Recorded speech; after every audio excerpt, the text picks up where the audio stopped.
cho trò chia bỏ ta một tuần lễ xóm lên sao cha cha vỡ một vinhรูปភាពថ្ងៃមុននៅក្នុងចិត្តពួកយើងបានជួបគ្នាវិញហើយយូរហើយដែលមិនបានអង្គុយជុំគ្នាម្នាក់ម្នាក់តាមផ្លូវជីវិតរៀងខ្លួនពីមនុស្សដែលធ្លាប់ជួបរាល់ថ្ងៃខ្លាចជាការនឹករលឹកក្នុងទូរស័ព្ទរូបថតចាស់នៅតែមានក្នុង gallery មើលម្ដងណាក៏នឹកអនុស្សាវរីយ៍ពីសាលាដល់យប់អង្គុយនិយាយគ្នាដូចម្សិលមិញទោះបីឆ្នាំកន្លងផុត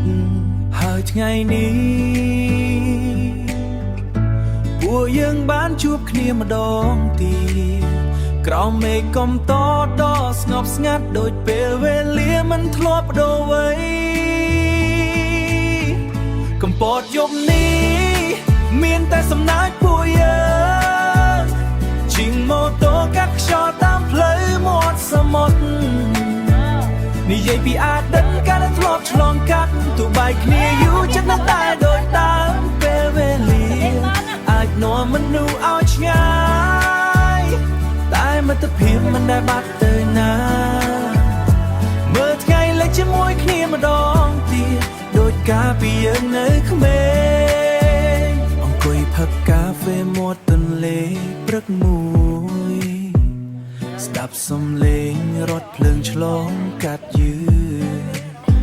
នឹកឃើញក្តីស្រមៃដែលធ្លាប់និយាយថាថ្ងៃណាមួយត្រូវដើរលេងជុំគ្នាទៀតខ្លាំងមានការងារ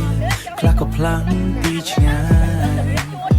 ខ្លាំងមានការងារខ្លះក៏ផ្លាំងទីឆ្ងាយជីវិតធ្វើឲ្យពេលវេលាលឿនពេកតែពេលជួបគ្នាវិញនៅទីនេះអារម្មណ៍ដូចមិនដែលឃ្លាតឆ្ងាយរូបភាពយប់នោះភ្លើងតូចនៅមាត់ទឹកនឹងនៅក្នុងចិត្តរហូតទោះថ្ងៃស្អែកត្រូវបែកគ្នាម្ដងទៀតបើថ្ងៃក្រោយម្នាក់ត្រូវទៅផ្លូវរៀងខ្លួនសូមចាំថាកំពតមួយយប់នេះជាកន្លែងដែលពួកយើងបានត្រឡប់មកជាមិត្តដដែល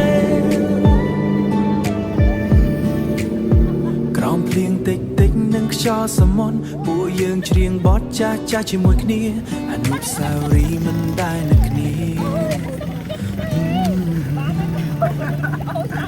នឹកឃើញក្តីស្រមៃដែលធ្លាប់និយាយថាថ្ងៃណាមួយត្រូវដើរលេងជុំគ្នាទៀតខ្លាំងមានការងារ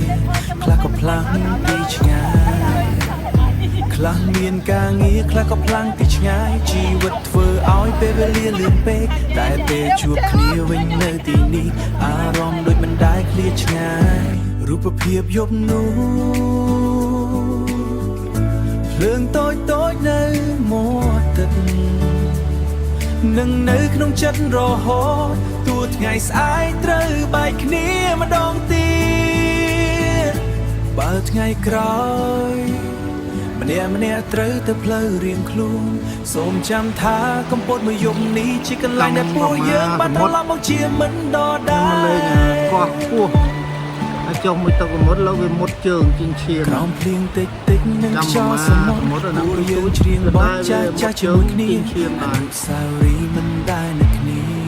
ចាប់បានពីរ